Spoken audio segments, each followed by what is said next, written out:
What's up, guys? Thank you for joining me today. My name is Dr. Tom LaHue. Welcome to my channel where we talk about all kinds of things related to the Enneagram and getting to know ourselves better to be more present to life. And today we're going to be talking about Type 6. We're going to be looking at some of the key patterns of Type 6 that come from this book by Beatrice Chestnut, The Enneagram Guide to Waking Up. And we're going to be talking about the need for security. Before we get started, just a reminder, in the link below there is a description. In the description below is a link to my website, tomlahue.com, where you can book Enneagram coaching appointments or relationship coaching based on the Enneagram. And there is information there about the classes that I offer, the certificate programs in Enneagram coaching. And also there's a link for events where you can book me to come and speak to your team, to your leadership team, or to your staff, whatever I can do to help. And thanks to my patrons. I really appreciate your continued support as well. All right, let's jump into what she says here about Type 6s. I hope you have a Type 6 in your life and that you have a good experience with that 6. Maybe you are a Type 6. One of my daughters is a Type 6. Both my mother and my mother-in-law were both 6s. And I have a very strong wing 6. So I think I get this personality type. I'm sure I don't understand it perfectly because I am a 7 and not a 6. But let's see what she says and interact with it. She says in this section on needing security that notice you have a constant need to feel safe, or to have security, or to stay vigilant in order to maintain that security. 6s are a compliant type, meaning that they wake up in the morning and look out at their environment to see where their energy should be focused. Is that a potential threat over there? What did they mean when they said that we're going to lose a couple of our positions at our work?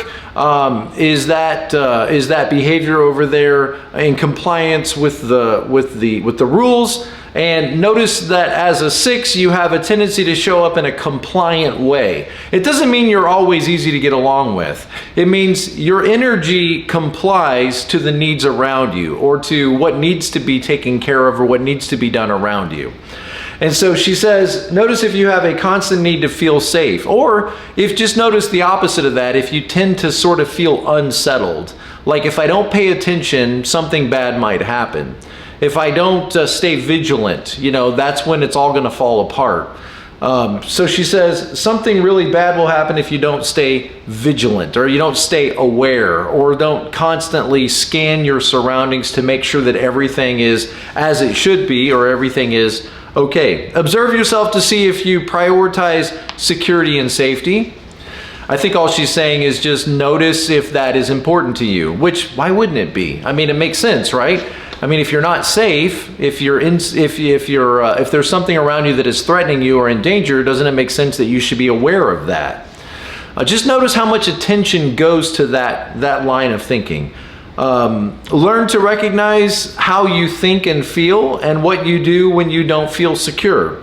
When you feel unsafe, you may have a sort of a sense of internal tension. I think you would call that anxiety. Something is off, or something is incongruent, and so there's this sense that something needs to be thought about, something needs to be focused on, something needs to be attended to. I need to wake up and pay attention and stay vigilant about something. The tension may remain unconscious, but you might want to work to make it more conscious. In other words, become more aware of this, become a witness or a watcher to yourself, and become more aware of what's going on automatically, so that you can catch yourself and decide, is this one of those moments where I do need to be vigilant, or is this one of those moments where I'm just being a 6 and I'm getting hyper focused or over vigilant about something that is probably going to work out fine? Is there any real benefit in focusing my attention on this? What if I did nothing? Great question for a 6. Great question for a 6. What if I did nothing? What would change? Would anything change? I think it's interesting that, as a 6, you kind of approach doing like, what should we do? Something needs to be done. What should we do? And look at like 5 right next to you, who would probably approach doing with a sense of like, doesn't matter what you do, nothing's going to change because you do something. And then 7 up there on the other side of you, like, things are probably going to work out fine. And you can see that as a 6, that if you could lean into that 5 way of thinking a little bit, lean into that 7 way of thinking a little bit, it's probably going to make you look a lot more like a 9, like, you know, maybe everything is okay, maybe I don't really need to do anything. Let me just say it like this. Some problems may be best handled with benign neglect. Let me say that again. Some problems in life may be best handled with a healthy dose of benign neglect. In other words, you have to choose that sometimes I'm going to try to approach this problem by not trying to get engaged with it, by just allowing it to work itself out and ignoring it as best as I can. Now, I know that doesn't sound like a way to handle problems. That probably sounds like, you know, burying your head in the sand, and that's how they get you. But notice, like, at your best, you don't look like a 3. At your best, you look like a 9.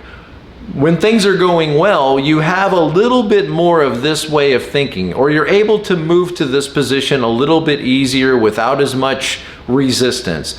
Just that idea that, you know, sometimes the best way to solve a problem is to just not focus on it. I know that doesn't sound like a real way to solve a problem, but, you know, I mean, think about it like this. If you decide that something is not a problem, then it really is not a problem anymore. It may become a problem. It may in the future lift its head up in such a way that you can't ignore it any longer. But what if you did ignore it? What if you did ignore it for right now? What if you ignored it for today? Would the problem go away on its own? If the problem goes away on its own, then what does that mean about the problem? It wasn't really a problem. Or if it was a problem, it wasn't any problem that you needed to spend a lot of time worrying about. It wasn't a problem that you needed to spend any time focusing on. But notice within you if there is a tendency to want to focus on something. It's like, I know that think of it like this. Within the 6, I know that there's a problem. Now I got to figure out what it is, and I got to figure out what needs to be done about it. Well, you know, I mean, if you start with the assumption that there is a problem, then you're probably going to find a problem. In fact, you might say that you might even create a problem that's not there. That may be how the people in your life think about it sometimes, is like, man, you just keep going around finding problems. You just keep going around, you know, catching problems that don't really need to be worried about. And that's probably going to frustrate you when people tell you, you don't need to worry about this, or this is going to work itself out. That's going to feel like a walk it off answer, and it's not going to feel like a legitimate answer to you. But sometimes, maybe many times, that may be the best thing you could do, is just, what if I just ignored this? If I ignored it, would it go away on its own? If it does, it wasn't really a problem. Here's another thought. If I ignore it right now, and I move my mind away from it, I shift my thinking away from whatever I want to focus on. If I ignore this problem, would I be in a better state to come back and work at it tomorrow? Sometimes it might be that if you could distance yourself a little bit from that over focus on a problem, you might come back at it tomorrow with fresh eyes and be able to solve your problem in a much more simple or a much more easy way. So, if you're having problems with this, if this is like making you want to choke, you're probably a 6. If you're hearing this and it all makes sense to you, you're probably not a 6. You're probably like, yeah, that's the way I live life.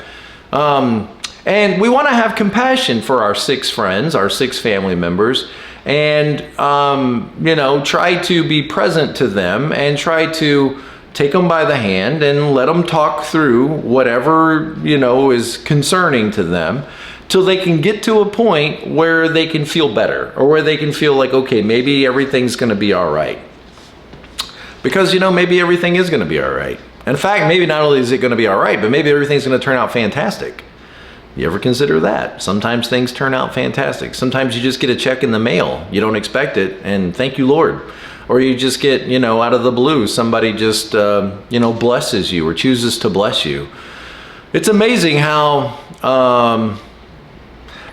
different life can be when you realize I don't have to be in control of everything. Like maybe there is a plan that's greater than my plan. And if the worst case scenario happened, which it might at times, even if the worst case scenario happened, maybe I'll be okay. And this, of course, is going to lead to some spiritual questions. You know, if the worst case scenario happened, are you prepared? Are you ready? Are you ready for the worst case scenario? If you are, then, I mean, that's really kind of the biggest question in life. All right, let's get back to what she says here. Internal tension. Tension may remain unconscious, but you must work to make it more conscious. Okay, so notice yourself getting anxious. Notice yourself getting worried. Notice yourself getting panicked. Okay.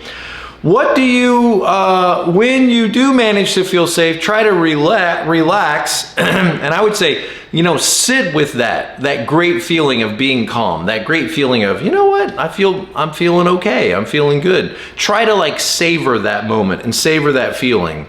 And notice that that feeling is probably temporary and your mind wants to come back to, you know, the next crisis, wants to come back to the next issue or the next thing I should be concerned about. Notice if you quickly find the next problem. And that leads to this final thought on this video is, you know, when you approach life as a problem, life is going to seem problematic. But I don't know that life is really primarily a problem that needs to be solved. Is our relationships primarily a problem that need to be solved? Is school a problem that needs to be solved? Is every day at work a problem? I know that problems come up, but is your health a problem? Is your vacation a problem? You know, if you have that orientation that everything is a problem or everything could potentially be a problem, you might end up seeing problems everywhere. So just notice this about yourself and try to catch yourself in the moment. And if you're starting to over-focus or anxiously focus your attention on problems in your life, you might laugh at yourself, tap yourself on the head and say, oh my goodness, I'm such a 6. Here I go again, turning something perfectly fine into potential problems or potential threats or potential dangers. And realize that sometimes that tendency to turn things into problems could actually become quite a problem. If not just for you, for the people that are trying to love you and trying to relate to you. That constant focus on problems could become problematic. All right, thank you. I hope it's helpful. And as always, stay present to life. Take care, guys. I'll see you next time.